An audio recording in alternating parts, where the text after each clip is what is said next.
Well, hello there. Just wanted to talk to you today about this Grant Schnapp. Is it Sap? Shapp. Grant Shapp. And his insistence of bicycle number plates, insurance and tax. Some people break the law on bikes, but the vast majority of cyclists are decent, honest people who don't break the law. As for fitting number plates to bicycles, we don't have the police to handle this. The real problem in the UK is the millions of drivers without VED, without MOT and without insurance, which the police are currently unable to do anything about. I've heard say that some forces have refused to deal with traffic offences because they are overrun by mobile phone offences that they're trying to deal with. But as I said before, on many occasions, an idiot on a bike will be an idiot no matter what vehicle he uses. And often the idiot that you see on a bike today was an idiot in his car yesterday that's just been banned. What we need is more police on the streets, like we used to have 20 years ago. The police are insulated in their cars and often commit traffic offences themselves, speeding or using their mobile phone. Now, I've seen this. Just recently there was a female officer in her car driving through a 20-mile-an-hour speed limit.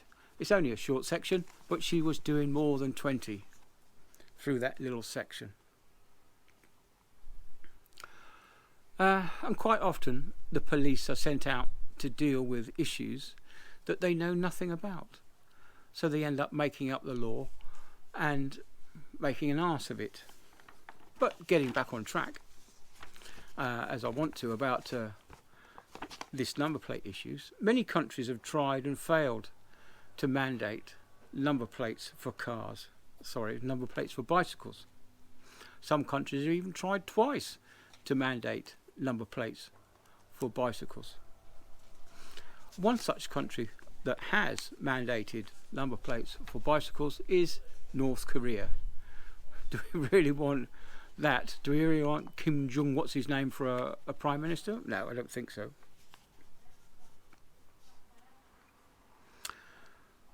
But are you really going to put a number plate on every single bicycle in the UK, including kiddies' tricycles? I don't think so. I think you're going to find it very hard. As I said before, number plates only identify the registered keeper. They don't tell you who was driving or using the bike at the time.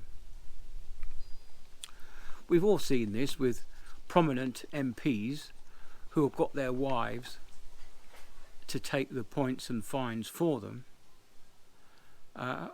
but it all comes out in the end. And given the vast number of bicycle thefts every day, it would be so easy to say, oh, I never knew my bike was stolen. And looking at the bicycle insurers, these are the ones that just specialise in bicycle insurance. They say up to 53% of the claims are down to theft. Whereas a car, on the other hand, is a bit more difficult to steal, isn't it? But anyway, let's get down to a little bit of maths about cars and bikes. A car will weigh about 2,000 kilograms these days, just over a ton. Excuse me, do apologise. And a bicycle will weigh about 10 kilograms. But a car doing 45 kilometres an hour will have much more in the way of stored energy than a bicycle doing 20 kilometres an hour. So I'm going to use some numbers. One of the few equations that I remember from school was mass times velocity equals momentum. Momentum is the thing that does the damage in any crash. Now, a car that weighs 2,000 kilograms doing 45 kilometers an hour will have approximately 90,000 units of energy, whereas a bicycle that weighs 10 kilograms travelling at 20 kilometers an hour may only have 200 units of energy. So you can see there's a vast difference there between the bicycle and a car. It's a bit like dropping a feather or a hammer on your foot. Which one's going to hurt the most? It's going to be the hammer, because that has more momentum and it also weighs a good bit more. Right, anyway, so carrying on with my little script. Right, every bicycle already has a number stamped in the frame, so you could identify the original owner from that number.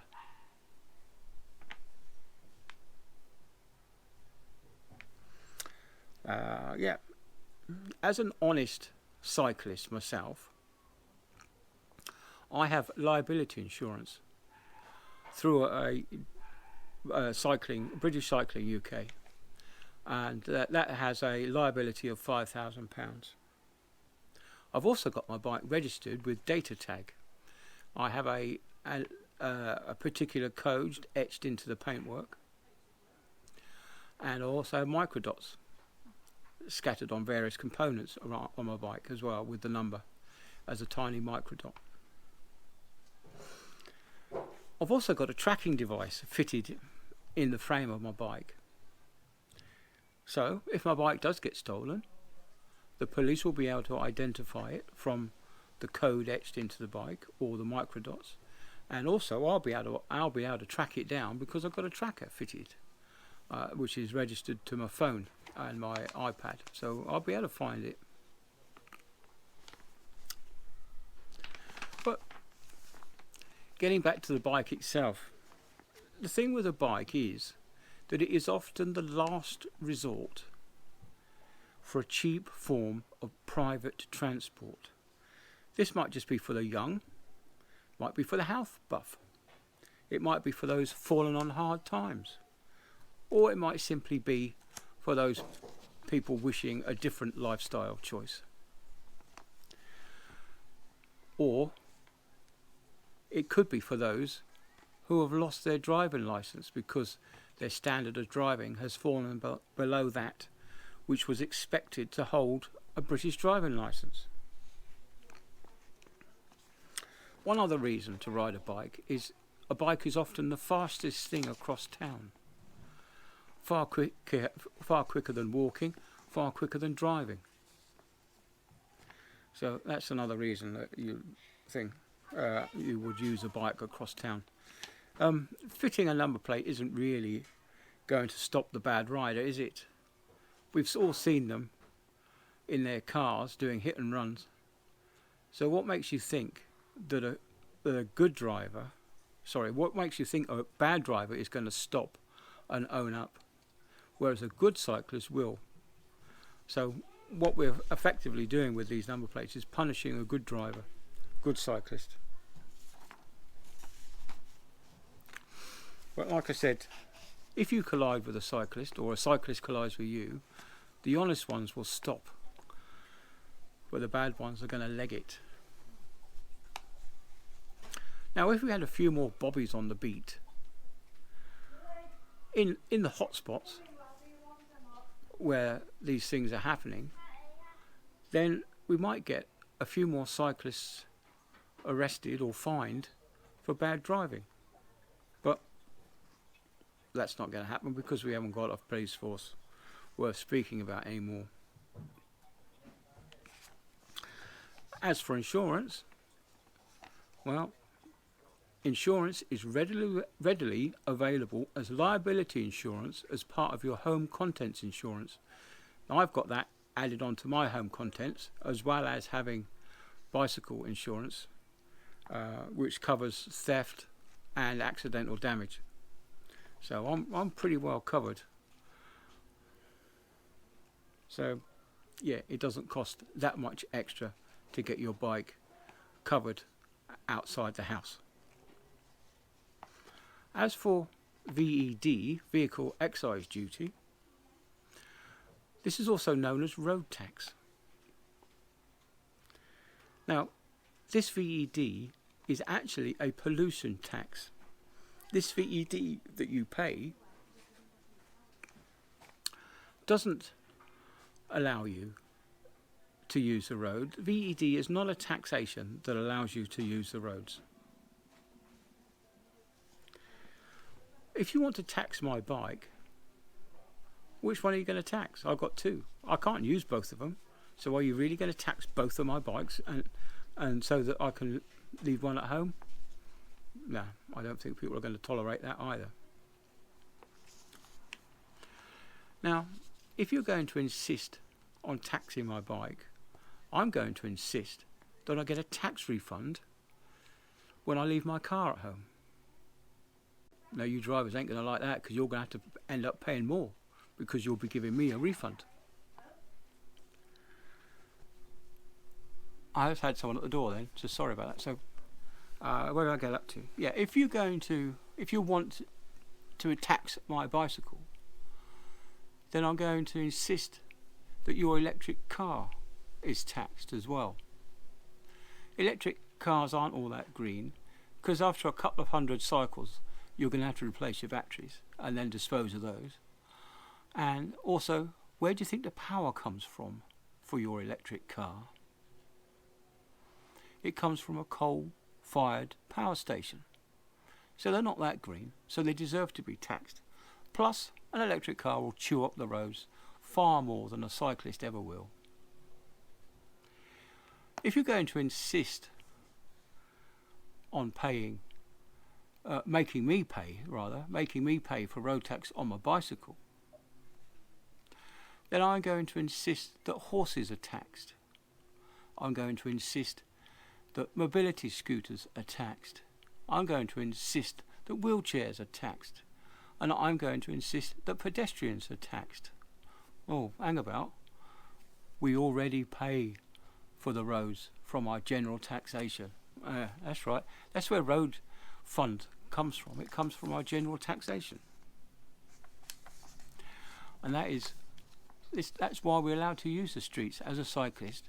We pay road tax already. It comes out of our general taxes that we pay. Now, looking back at history, it was the cyclists who demanded that the government pave the roads, take up all the cobbles and put tarmac down so they had a smooth surface to ride on. And it was only when the modern cars started to come out did they introduce a road tax to help maintain the roads that the cyclists had got paved in the first place. But anyway, I'm digressing again. The other thing that this Grant Shapp was talking about, Shapp, was talking about was making bicycles obey the speed limit. In particular, he was talking the 20 mile an hour speed limit. Well, you'd have to have a speedometer on your bike, because how can you impose a speed limit on a vehicle that has no speedometer? So that's going to be another additional expense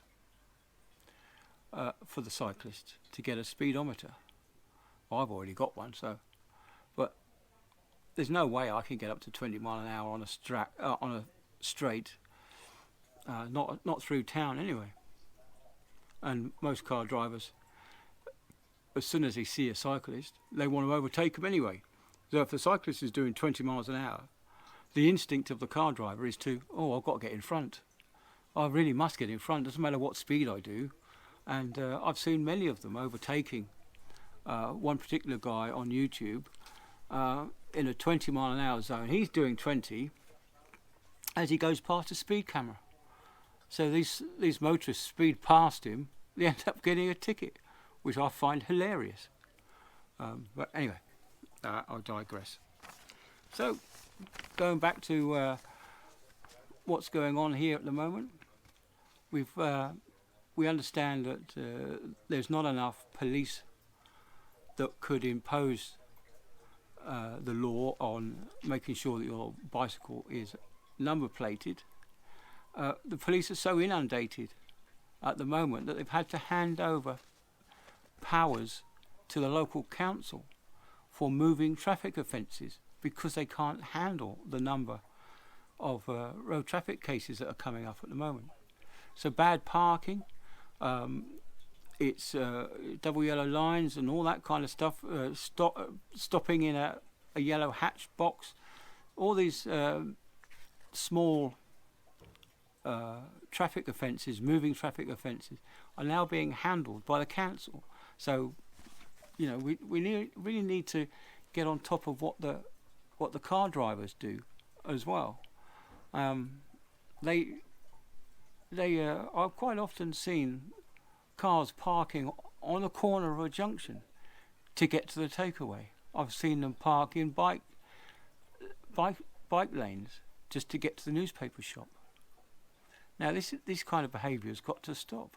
If you want the cyclists to be as good as gold, then we've got to make sure car drivers are as good as gold, and not allow it to become acceptable for car drivers not to have the road tax, not to have their MOT, and not to have their insurance. Once you get your act together as a car driver, then you can start criticising other people, in my opinion. Anyway, that's enough. I've rambled on. Hit the comments, and we'll see what you say. Anyway, let's go and edit this. It's getting too hot. Anyway, I'm gonna switch it off now.